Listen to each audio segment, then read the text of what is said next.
Emily Dawson was 20 years old now, a woman stepping into adulthood with a quiet determination forged in the fires of her turbulent childhood. Her story, though riddled with hardship, was one of resilience and self-discovery. Born to a loving mother who was taken far too soon by cancer when Emily was just 10 years old, she found herself thrust into a family dynamic that was anything but nurturing. After her mother's passing, Emily's life took a sharp turn. Her father, Robert, remarried within a year, introducing a stepmother into their lives. With the new marriage came a new addition to the family, John, her younger stepbrother, who quickly became the center of attention. Robert, once a man who doted on his daughter, became a shadow of his former self, cold, dismissive, and utterly captivated by his new wife and son. Emily quickly fell into the role of an unwanted outsider in her own home. While her stepmother lavished affection and praise on John, Emily was relegated to the background, her presence acknowledged only when there was work to be done. By the time she was 11, Emily was essentially the family maid. She cleaned the house, cooked meals, and took care of John, all while struggling to keep up with her schoolwork. Her father's indifference cut the deepest. Once a source of comfort, he now barely looked at her. Every small achievement Emily managed to earn was ignored, while John was celebrated for the smallest accomplishment. When John brought home a B on a test, the family went out for ice cream. When Emily scored straight A's, no one even noticed. The unfairness of it all could have embittered Emily, but instead it planted a seed of determination. By the time she turned 16, she had resolved to escape. She studied relentlessly, worked part-time jobs to save money, and dreamed of the day she could finally leave. At 18, she secured a scholarship to a university 3 states away and left her childhood home without a single glance back. For the first time in her life, Emily was free. College was her sanctuary, a place where she could rebuild herself and learn who she truly was. She discovered a love for photography, turning her passion into a successful freelance career. By 20, Emily had built a life filled with supportive friends, creative work, and a quiet contentment that she had never known growing up. It was a bright Saturday morning when her phone buzzed with a call from an unknown number. Emily hesitated before answering, her heart sinking as a familiar voice filled the line. It was her father. "Emily," he began, his tone uncharacteristically soft, almost pleading. "It's been a long time." Emily's chest tightened. She hadn't spoken to her family in 2 years, a deliberate choice to protect the life she had painstakingly built. "What do you want?" she asked, her voice steady despite the storm of emotions swirling within her. There was a pause, then a heavy sigh. "We need your help," Robert admitted. "Your brother, he left us. Took all his things and just walked out. We're in a tough spot now. We've lost the house, and we don't even have enough for rent. I thought maybe you could help us out, just until we get back on our feet." Emily's mind raced. The audacity of the request stunned her. This was the same family that had treated her as nothing more than a servant, the same father who had turned a blind eye to her struggles. Now, they needed her. "Let me get this straight," Emily said, her voice icy. "You ignored me for years, treated me like I didn't matter. And now that John isn't around to worship, you expect me to step in and save you." Her father stammered, trying to explain, but Emily cut him off. "No," she said firmly. "I'm not your safety net. You made your choices, and now you can deal with the consequences." She hung up, her hands trembling with a mix of anger and liberation. For years, she had carried the weight of her family's neglect, but now she realized she didn't have to. That evening, Emily met up with her friends, a close-knit group who had become her chosen family. Over laughter and shared stories, she felt the last remnants of guilt fade away. She had made the right decision, choosing herself for the first time. As the weeks passed, Emily found herself more at peace than ever. She threw herself into her photography, capturing the beauty of the world around her. One day, while snapping photos at a park, she came across a young girl who reminded her of herself. A quiet, thoughtful child with a spark of resilience in her eyes. Emily knelt beside the girl and showed her how to use the camera. The girl's face lit up, and for a moment, Emily saw a reflection of her own journey, from a silenced, overlooked child to a woman who had reclaimed her voice and her life. Emily had barely set the phone down when the weight of what just happened hit her. She leaned against the kitchen counter, staring blankly at the floor, her breath shallow. Her father's voice, pleading and full of false regret, echoed in her mind. "We need your help, Emily." Those words were like a slap across her face, sharp and unforgiving. How could they? After all these years, after everything they'd put her through, how could they now come crawling back, asking her for anything? A wave of anger surged within her, and she slammed her fist against the countertop. How dare they think she'd just step in and save them? How dare they even think she owed them anything after the way they treated her? The way they had abandoned her the second John was born. But beneath the anger, there was something else.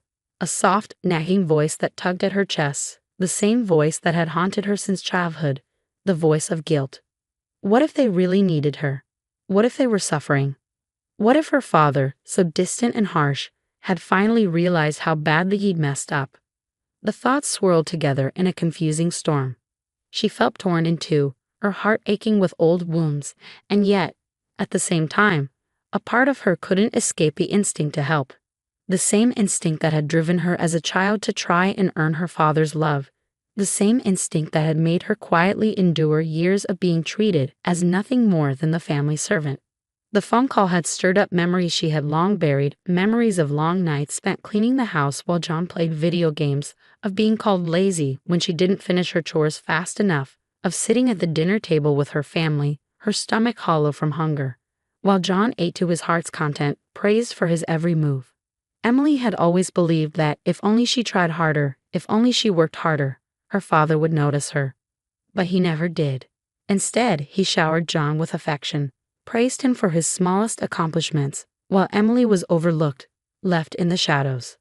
She had been invisible, except when it came to taking on the endless work no one else would do. Now, with the years between her and that life, she was supposed to forgive them, to throw aside all that anger, all that pain, and come to their rescue. Her phone buzzed again. It was her father, calling again. Emily stared at the screen, a deep hesitation flooding her veins. Her fingers hovered over the call button, and for a moment she almost picked it up, almost gave in. But then she remembered the look on her father's face the last time she saw him, cold, distant, like she was nothing more than a background character in his life. She remembered how he had always been too absorbed in his own problems to notice hers. He hadn't once thought about how it felt to be neglected in favor of John. He hadn't once considered how it felt to be constantly overlooked and underappreciated. Another buzz from her phone broke her thoughts. This time it was a text message from her father. "Please, Emily, we're desperate. I know things haven't been perfect between us, but we're family. We can't do this without you." The words hit her like a physical blow. Desperate. Family. The very same words her father had used so many times, twisting them into guilt-laden pleas whenever he wanted something. She could almost hear his voice behind the text, the same manipulative tone that had always convinced her to keep quiet, to keep giving. And that's when it clicked. He didn't care about her. He cared about what she could provide for him. She squeezed her eyes shut, trying to keep the tears at bay. A lump formed in her throat as the guilt started to creep in once more. Wasn't it her responsibility to help them? Wasn't it what good daughters did? Didn't she owe them some form of compassion, despite everything? But the truth stung. Emily wasn't a child anymore. She had her own life now, her own path. She had worked so hard to get to this point, and she wasn't about to let the toxic remnants of her family drag her back into that dark place. She had built a life for herself, and it wasn't up to her to fix the mess they had made. The emotions warring inside her became almost unbearable. She wanted to help. She wanted to be the kind of person who forgave easily, who understood that people made mistakes. She wanted to believe her father could change, but she knew, deep down, that if she gave in now, she would only be repeating the same cycle of neglect, the same cycle of being taken for granted. Her phone buzzed again. This time, it was a message from John. "Hey, Em. I know Dad's been asking you for money. He's just freaking out because of everything that happened with me. But I think he needs you. We both do. Please just think about it. I know things were rough before, but we're family, right? Family." The word reverberated in her mind, an echo of all the broken promises and empty words she had heard throughout her childhood. Emily stared at the message for a long moment, her heart hammering in her chest. She felt a mixture of anger at John, who had always been the golden child, who had never lifted a finger to help, and sadness, knowing that despite everything he was still under the influence of their father. She let out a long breath and locked her phone, pushing it away from her. The guilt felt overwhelming, suffocating. But she couldn't let it control her. Not anymore. She stood up, walking to the window, looking out at the world beyond. Her life was different now. She wasn't that helpless girl anymore. She had built something meaningful, something real. And if she let her family back in, it would tear that apart. She had to let go. She had to refuse. For her own peace. For her own freedom. The anger, the guilt, they didn't belong to her anymore. They were their burdens to carry. She had carried them for too long. It was time for her to live her life on her own terms. With a steady hand, she sent one final text to her father. "I'm sorry, but I can't help. I've moved on from that life, and I won't be dragged back into it." She hit send, then sat down on the couch, her body heavy but relieved. There was no turning back now. The decision was made. She had chosen herself. And for the first time in her life, Emily felt the weight of her family's manipulation finally lift. The phone call came later that evening, just as the sun dipped below the horizon, casting a soft golden hue across her apartment. Emily stared at the screen. It was her father again. This time, there was a sense of finality in her chest. She wasn't going to keep going through the same cycle of guilt and anger anymore. Taking a deep breath, Emily picked up the phone. "Emily," her father's voice was softer this time, almost pleading. "I know you're upset, I really do. But we're in a tough spot here. Your brother's gone, and we, your stepmother and I, we don't have anyone else to turn to." The weight of his words hung in the air. Emily's mind screamed at her to hang up, but she stayed still, her finger resting over the end call button. She wasn't going to let him drag her back into the past. Not this time. "Dad," Emily began, her voice steady and calm. "You know, I've been thinking about this all day. You've called me all these years the way you always do, expecting me to come to the rescue. And for a moment, I almost considered it. Almost." There was silence on the other end. She could hear the slight quiver in her father's breath, a hint of desperation. "Please, Em, I'm asking for your help. Just this once." "No," Emily cut him off, the word as final as a door slamming shut. "I won't do it, Dad. I won't help. Not this time." "Don't you care about your family?" His voice cracked, but Emily wasn't fooled. She wasn't going to let him manipulate her with guilt anymore. The emotional strings he had pulled for so long were finally snapped. "I used to care," Emily replied, her voice rising with the truth she had buried deep inside for years. "But what I've realized is that I've been carrying the weight of this family for too long. It's always been about what you need, what John needs. Never once did you stop to ask what I needed." There was a pause, and for a brief second, Emily wondered if her father was finally understanding. But then he spoke again, trying to appeal to her, trying to pull her back into the role he cast her in so many years ago. "You're my daughter, Emily. I didn't always know how to show it, but I need you now. We all need you." "No, you don't need me," Emily said, each word more forceful than the last. "What you need is someone to take care of you, someone to clean up your messes, but that's not me anymore. I've spent my whole life doing that, trying to earn your approval, trying to fix everything. But I'm done."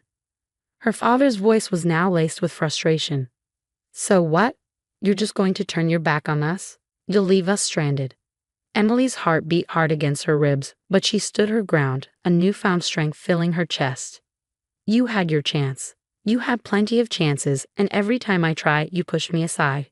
You treated me like I didn't matter, like I wasn't even your daughter.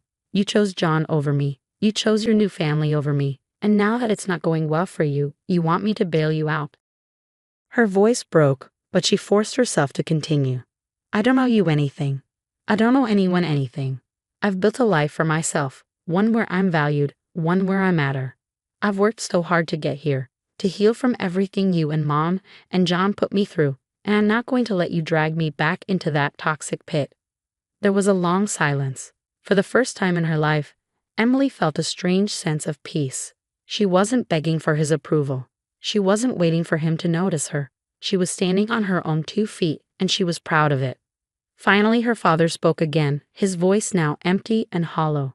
"So that's it? You're just going to walk away from your family?" Emily let out a soft, almost laugh. It wasn't a laugh of joy, but a laugh of bitter realization. "Yeah, Dad. That's it. I'm walking away. I'm walking away from the guilt. from the manipulation, from everything that's kept me tied down to you and your mess. I'm free now. I finally feel free. She took a long breath, feeling the weight of her decision settle into her bones. This was it. There was no turning back. I'm sorry, Dad, but I can't help you. I'm not your safety net anymore. She paused, the finality of her words sinking in. You need to figure it out on your own. With that, she hung up the phone. For a moment, Emily just stood there, staring at the screen. The weight of the decision still hung in the air, but it felt lighter, so much lighter. It wasn't that she didn't care. She did, in some small, quiet way. But she had to protect herself. She had to protect the life she had built. For years, she had been the one to give, to sacrifice, to bend under the weight of everyone else's needs. But not anymore. She wasn't going to be the one to fix their broken pieces while ignoring her own. And as Emily looked out the window, watching the last light of the day fade into night, a soft smile touched her lips. She had done it. She had stood up for herself. She had finally set the boundaries she had so desperately needed.